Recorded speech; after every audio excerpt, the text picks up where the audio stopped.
प्रत्येक यशस्वी पुरुषाच्या मागे एक स्त्री असू शकते, तर एक यशस्वी स्त्रीच्या मागे एक यशस्वी स्त्री का नसू शकते?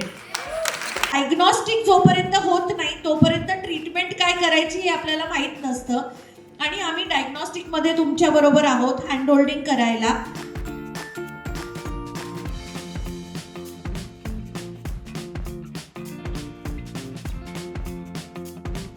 Hi, thank you so much everybody for coming to this event and I think it was successful.